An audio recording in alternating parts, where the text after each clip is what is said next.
Silmar e o Agri Tendências. Bom dia, Silmar. Meu caro Otávio, muito bom dia. Bom dia aos nossos amigos do Terra Viva. Bom, a previsão é de muita chuva em todo o estado de São Paulo, começando muito provavelmente no final da tarde aqui na capital, mas o pior dia parece que vai ser sábado. Inclusive, a incidência de volumes de 100 a 150 milímetros no litoral de São Paulo e rajadas de vento em média de 60 km por hora, mas segundo a previsão, que a gente tem detalhes daqui a pouquinho, podem chegar até 90 km por hora em algumas regiões. E a Enel diz que está de prontidão e está na manchete ali do band.com.br. O CEO da Enel disse que ela vai dar o mesmo tipo de atenção para este fim de semana. Agora eu queria saber que atenção que depois, depois do caos da sexta-feira da semana passada, mais uma sexta-feira com previsão. Eu não entendi a mensagem. Explicar, por favor? Muito irônico, né? Se for o mesmo atendimento da semana passada, vocês estão errados, literalmente, em São Paulo. Impressionante, né? Se Agora, quem puder. Salve-se quem puder. Ô, Silmar, vamos lá, vai. Deus nos ajude. O que temos para hoje aí, enquanto eu tomo um gole de cafezinho? Mercado financeiro, mercado um tanto instável hoje, refletindo dados novos sobre a economia da China. Saíram indicadores sobre o PIB chinês, ficou até um pouco acima da expectativa, 4,8% no último trimestre, mas ainda a economia está patinando em relação à expectativa que se tinha de uma retomada mais firme esse ano. Mas surgiram alguns indicadores novos aí, vendas no varejo, outros indicadores mostrando algum sinal de retomada do vigor da economia da segunda maior economia do mundo, né, que são aqui a chinesa. E isso está dando uma certa repercussão no mercado, o dólar estava caindo até um pouquinho por conta disso, voltou a subir agora, 0,1%, R$ 5,67 a cotação da moeda americana. E o mercado de ações também refletiu esses dados novos sobre a economia chinesa, subiu um pouquinho, agora está caindo de novo, ou seja, ainda muito instável no mercado financeiro. Índice Bovespa na B3 com queda agora de 0,1%. Lá fora, petróleo caindo, 1,4%, 73 dólares e 40 centavos o barril do tipo Brent, que é referência para o mercado internacional. Mercado de commodities agrícolas, soja com mercado bastante instável, estava subindo um pouquinho, 0,1%, agora cai 0,1%, agora há pouco lá na Bolsa de Chicago. Trigo com queda, 2,1%, milho sobe um pouco, 0,1%, ou seja, pouca oscilação, a não ser do trigo, um pouco mais forte aqui para baixo. Na Bolsa de Nova York sobe o algodão, 0,6%, café volta a subir, bola cantada, isso ontem já se previa, ontem o preço caiu, eu mesmo comentava aqui que essa queda era temporária, podia voltar a subir o preço do café e não deu outra. Está subindo de novo o Arábica em Nova York, 0,7%, café robusto em Londres também 0,9% de alta, ainda refletindo preocupações com a próxima safra brasileira, que vai ser colhida lá na metade do ano que vem. Açúcar também sobe, 0,6%. Na contramão aqui tem o suco de laranja caindo, 1 ponto percentual. Cacau também cai, 3,6%. E o boi gordo, o mercado futuro da B3, segue um comportamento de alta praticamente todos os dias. Está subindo 0,2% agora. E continua refletindo o próprio mercado físico. O preço no interior do país, lá onde está a boiada, continua subindo todos os dias. Agora Cuiabá, estou vendo aqui, já batendo em R$ 285 arroba, 1,8% de alta. Sul de Goiás, R$ 305 arroba, alta de 1,7%, e por aí vai. Ontem tivemos altas praticamente generalizadas em todas as praças que a gente acompanha diariamente. Também é o boi se recuperando, embora o boi esteja escasso, né?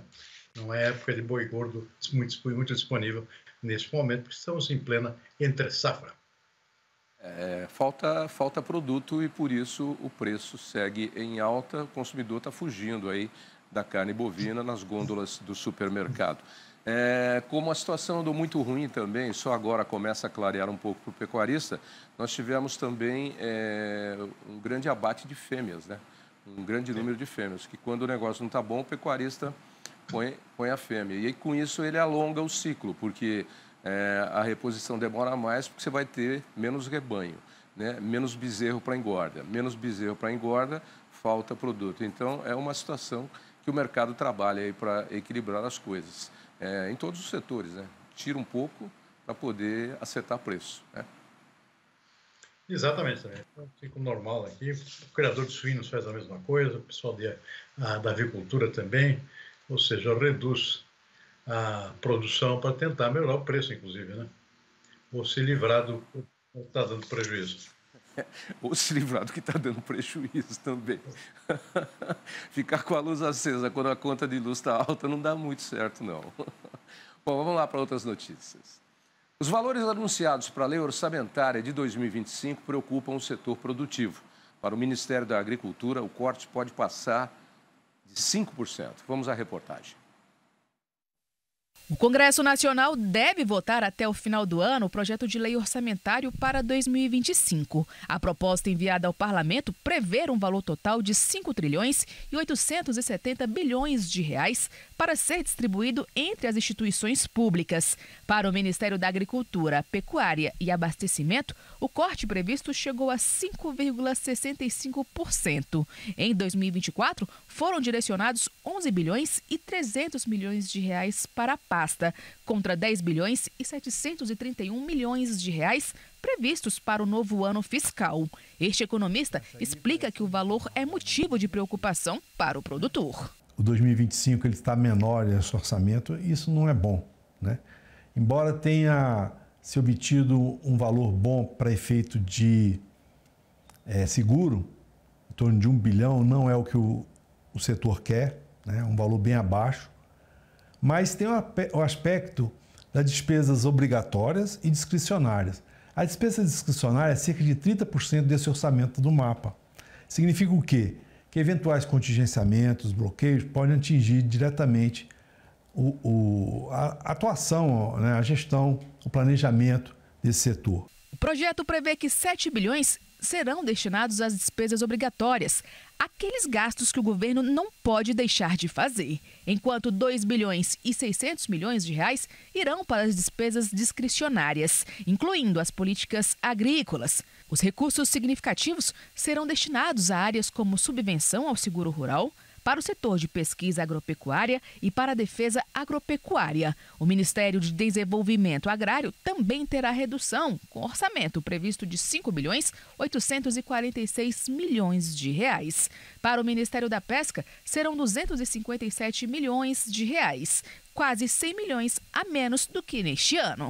O Ministério Agrário, Desenvolvimento Agrário, ele teve mantido o orçamento. Mas tem duas grandes rubricas orçamentárias, que é o INCRA e a CONAB, que praticamente consomem quase todo o orçamento desse ministério. Entre os números que preocupam o setor está o do programa de subvenção do Prêmio do Seguro Rural. O montante é considerado insuficiente pelos especialistas. A gente já pode adiantar, por exemplo, a necessidade de suplementação ao Programa de Subvenção ao Prêmio do Seguro Rural, o PSR, que tem pouco mais de 1 bi para o ano que vem, mesmo desse ano. E o que a gente ressalta é que, considerando a redução da área segurada aí nos últimos anos, as intempéries climáticas que vêm nos afetando cada vez de forma mais frequente, mais severa, como aconteceu agora no Rio Grande do Sul, essa seca recorde também que tem vivenciado importantes regiões produtoras do país. Com isso, a gente vê, né, como mínimo necessário em termos de orçamento, 4 bilhões para 2025. Bom, Silmar, tem bastante coisa para falar aí. Antes da gente falar no geral, o que vai sobrar nessa lei orçamentária para 25 para o setor do agronegócio, agropecuária e agricultura, deixa eu me fixar um pouquinho antes nesse ponto final aí, que é a questão do seguro. Estão reclamando da quantidade de dinheiro do seguro, mas o problema, estão pedindo 4 vezes mais que isso, diz que seria necessário. Mas o problema do seguro rural não está em disponibilidade de dinheiro, está em porque o agricultor ou o pecuarista não acessa o seguro rural. Ele não acessa, às vezes tem dinheiro e ele não vai. Essa semana mesmo aqui, a gente mostrou um produtor de pera aqui na região de Valinhos, em São Paulo, aqui, Jarinu, mais precisamente. A repórter foi a Renata Afonso. E ele está com perda lá de mais de 50% da produção de pera, mas não acionou seguro, porque o seguro não cobre para a questão da fruta dele, não sei se para todas as frutas, que eu não sou corretor de seguros, nem entendo de seguro, mas para o setor dele ou para a fruta dele não cobre estiagem, que foi o problema dele. Não teve chuva, não tem pera. Então, aí não vai fazer seguro e não faz por isso. Então, o problema do seguro rural é um pouquinho mais complicado do que só a questão de ter dinheiro ou não ter dinheiro, hein, Silmar? Tavinho, o problema do seguro no Brasil, o seguro rural, é porque ele é caro. E ele sendo muito caro, ele impede o acesso à maior parte dos produtores. O produtor foge do seguro porque é muito caro, acaba não compensando o gasto, ele prefere arriscar do que pagar uma fortuna aqui para ter o seguro. E ele é caro por quê? Porque não tem essa subvenção, exatamente que ela não sai do lugar, faz anos aí que fica aí com esse subsídio de R$1 bilhão, mas a gente sabe, a própria CNA tem reivindicado aqui que isso precisa ser multiplicado no mínimo por 4. O ex-ministro Roberto Rodrigues dizia que devia ser multiplicado por 6, era 6 bilhões e talvez ainda fosse insuficiente. Essa seria a subvenção ideal para fazer com que o seguro no Brasil fique mais barato e mais acessível ao produtor. Certamente o produtor acorreria ao seguro se ele fosse mais barato. Ele não pega o seguro justamente porque é muito caro. Quer dizer, uma coisa leva a outra, uma bola de neve aqui que não sai do lugar. E esse é o problema do seguro no Brasil, diferentemente dos Estados Unidos, por exemplo, que praticamente todo agricultor faz seguro, tem seu seguro, porque ele é barato.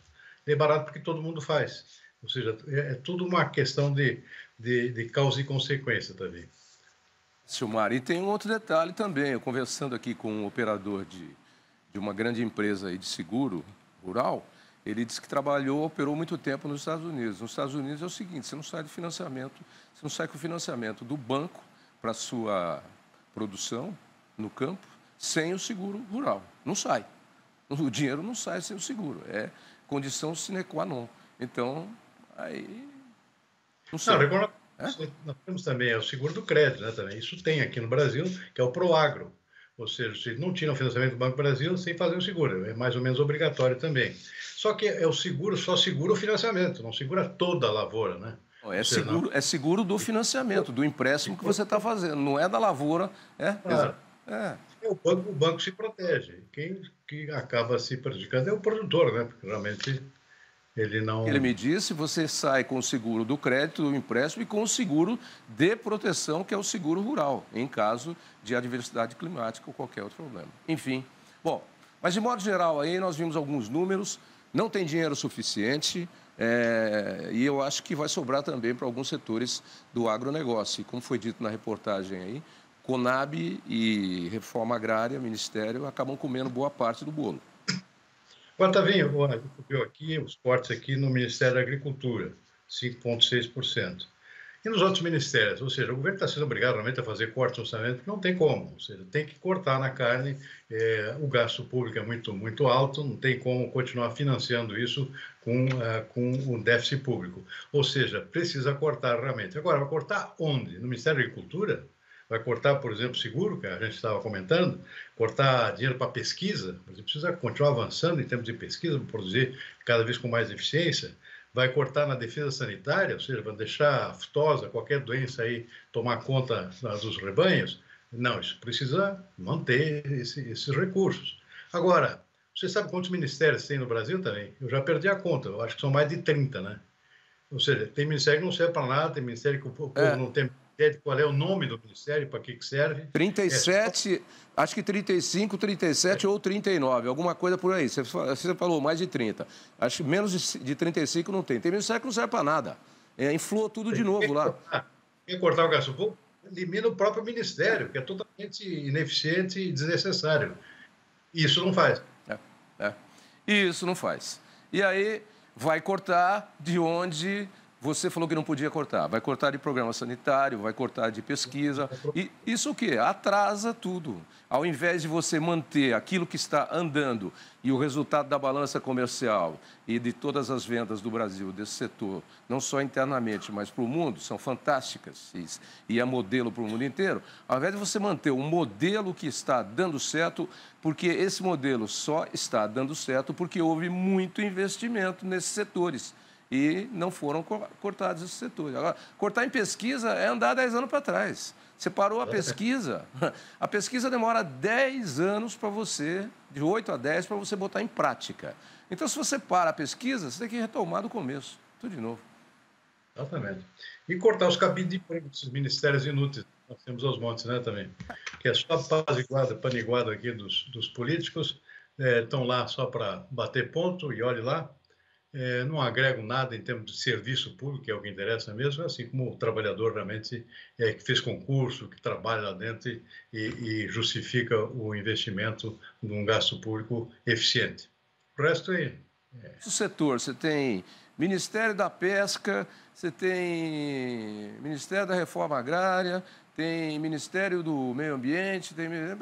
Na verdade, você acaba criando situações de conflito, porque cada vez que você tem que decidir uma coisa, se você tivesse uma única pasta com várias secretarias, você teria decisões uniformes e poderia tergiversar, como a gente diz, né? Sentar e conversar, arrumar uma convergência. Agora, a minha pasta é a minha pasta, a minha é a minha. Então, eu não vou mexer no defeso. Ah, mas tem que mexer no defeso. Ah, então não tem dinheiro. E começa. O próprio setor agrícola, nós temos 2 ministérios agrícolas, né? Ministério do Desenvolvimento Agrário e Ministério da Agricultura. Para quê? Só para colocar os parceiros lá. E se você pega o Ministério da Agricultura e o Ministério do Desenvolvimento Agrário, cada um tem um X. Se você junta os dois, um único ministério vai ter X mais X, certo? Um volume para ver quais são as prioridades. Bom. Como anteriormente. Essa é a tragédia do Brasil, é isso aí. Tragédia que não termina nunca, né? Bom, vamos lá. Deixa eu pegar um outro assunto aqui. O Ministério da Agricultura e Pecuária divulgou a lista com 100 municípios com maior participação no VBP, o valor da produção, o valor bruto da produção agricultura brasileira. Juntos, eles foram responsáveis por mais de 30%, de todo o lucro do agronegócio brasileiro em 2023. Olha aí, mais um dado importante que prova que não tem que cortar de setor que está dando certo. Tem que alimentar melhor ainda. Vamos à reportagem. As cidades estão localizadas em 14 estados do país. Tem área colhida de 33 milhões de hectares e juntas movimentaram 260 bilhões de reais em 2023. A região centro-oeste se destaca, com o estado de Mato Grosso à frente, abrigando 36 dos municípios mais produtivos do país, sendo Sorriso o primeiro entre os 100, com uma produção de 8,3 bilhões de reais. Seguindo a lista, temos São Desimério na Bahia, com 7,8 bilhões de reais. E depois, Sapezal, também no Mato Grosso, com 7,5 bilhões de reais. Entre os produtos, a soja permanece no topo, representando quase 43% do valor total da produção agrícola. O milho também apresentou resultados significativos, seguido pela cana-de-açúcar. Culturas como algodão, café e laranja também tiveram grande importância, demonstrando a diversidade da produção agrícola brasileira, como destacou o Ministério da Agricultura e Pecuária em nota. Silmar, demorei um pouquinho para chegar aqui, porque eu estava recebendo o nosso convidado, que nós temos o nosso advogado, que nós temos um quadro novo, o Eduardo, né, Eduardo? Nós temos um quadro novo hoje, estreando toda sexta-feira aqui no nosso Dia a Dia Rural, que é Tributos no Agronegócio. É um quadro bastante interessante, né, Silmar? Porque tributo em tudo no Brasil e dúvidas sobre todas as questões jurídicas do Brasil, o agronegócio deita e rola com diversas inseguranças jurídicas. E como tem, não? Esperança é a reforma fiscal aí para acabar com essa parafernália de tributos que a gente tem que não só pagar, mas tem que descobrir o que precisa pagar, porque a maior parte nem sabe, tem tanto imposto que a gente paga. Mas, enfim, parece que vem a reforma fiscal aqui pela frente, a reforma que está sendo gestada no governo, e a partir de... vai demorar uns 10 anos, né, para essa coisa ficar melhor, mas pelo menos tem um caminho. Aliás, esse é um dos assuntos com o BBG hoje. Nós vamos começar primeiro dando um panorama geral de como vai ser o nosso segmento, e aí vamos falar um pouquinho mais da reforma, porque ela pega diretamente em diversas questões aí do agronegócio. Você falou que a gente paga sem saber o que está pagando. Isso é muito comum no Brasil. Você não sabe nem o número de ministérios, falou que são mais de 30, eu que falei que são 35, 37 ou 39. Também não sei, estou com isso tudo. O Brasil está cheio de coisa que a gente não sabe. Agora, aqui na eleição de São Paulo, diz que desapareceu um eleitor do Marçal aí, aquele polêmico, que ficou em terceiro lugar. Aí está criando um disque-disque aí. Eu não vi esse caso ainda, mas já foi, o Marçal já foi. Por que isso está atrapalhando a eleição de segundo turno? Sei lá eu. Bom, mas vamos lá. Vamos lá aqui. Esses são os municípios aí campeões aí de receita na produção agropecuária. São 30. É fantástico, né? E justifica exatamente aquilo que eu falei lá na abertura da reportagem, antes da reportagem. Não se justifica cortes do setor que está dando certo, que é o setor do agronegócio. Não se justifica. Tavinho, olha, isso continua no topo da lista aqui, há vários anos, o município de Sorriso, né? O maior produtor de soja, milho, tem de tudo lá, que se pode plantar em Sorriso, tem lá nessa terra maravilhosa. Sorriso, que eu conheci lá quando nem era município ainda, lá no início da década de 80, eu me lembro, fui lá convidado para fazer uma palestra para os primeiros agricultores que se assentaram naquela região, uma palestra sobre tendência lá da produção de soja, de arroz, etc. E foi uma palestra num CTG, ou seja, lá a gauchada chegava lá, primeira coisa, antes de construir a igreja, construir um CTG, né? E a minha palestra foi dentro de um CTG, nunca me esqueço disso. E sabe qual é a origem da palavra sorriso, do nome do município, Davi? Não, eu não sei, mas pelo índice de desenvolvimento, IDH, que o município tem hoje, pelo PIB que o município tem, o pessoal acho que já deu o nome de Sorriso, sabendo que as coisas iam dar muito certo por lá. Por isso eles estão sempre sorrindo, acredito que seja isso. Agora você falou, antes de construir igreja, constrói o CTG, é porque o CTG é a igreja do gaúcho. Mas sabe, a piada que corria na época lá, né, quer dizer que Sorriso é porque só tinha arroz nessa região, naquela, não tinha soja ainda. O pessoal foi lá para plantar arroz. A maior parte era imigrante italiano do Rio Grande do Sul, né? Era só riso. Riso é arroz em italiano, né? Você que é italiano sabe disso. Bom, tem uma cidade aqui no interior, aqui, que é perto da minha Marília ali, que chama Echaporã. Você sabe por quê, né? Tinham dois japoneses, tem um rio que faz a divisa dos dois municípios, de Marília para Echaporã, e tinham dois japoneses pescando. Tinha um do lado de cá e outro do lado de lá. Aí, de repente, eles ficaram em dúvida lá sobre alguma coisa, um falava assim, Echapô, o outro, Herã, Echapô, Herã, aí ficou Echaporã. Bom. Você sabe, aproveitando aí, que você falou de conhecer o Sorriso quando era apenas o primeiro assentamento, eu tive a oportunidade uma vez de entrevistar uma pessoa que fez um livro contando a sua história, que ele foi um grande organizador desses assentamentos, não é assentamentos sem terra, assentamentos organizados que foram feitos para colonizar todas essas regiões ermas aí do nosso Brasil. Ele atuou em várias áreas, inclusive no centro-oeste brasileiro. E é sempre muito interessante, né? Como é que começam esses assentamentos, né? Levam algumas pessoas, constrói-se a igreja, o templo evangélico, sei lá, aí constrói-se, busca a escola, constrói-se não sei o quê, e vai juntando e vai buscando uma vocação para o município. E é assim que surgem as cidades. É um processo interessante, não?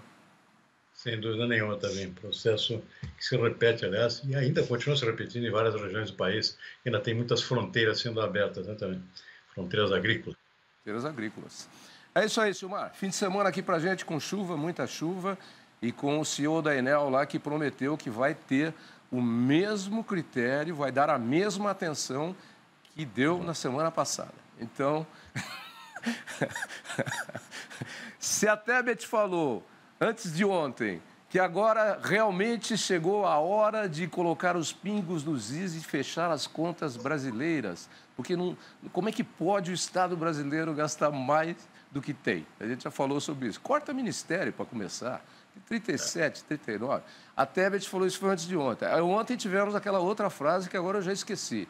E a frase do dia é a de hoje, do CEO dizendo que a cidade de São Paulo terá a mesma atenção que teve em relação ao temporal que teve na sexta-feira da semana passada. Ah, meu Deus. Boa sorte para você também.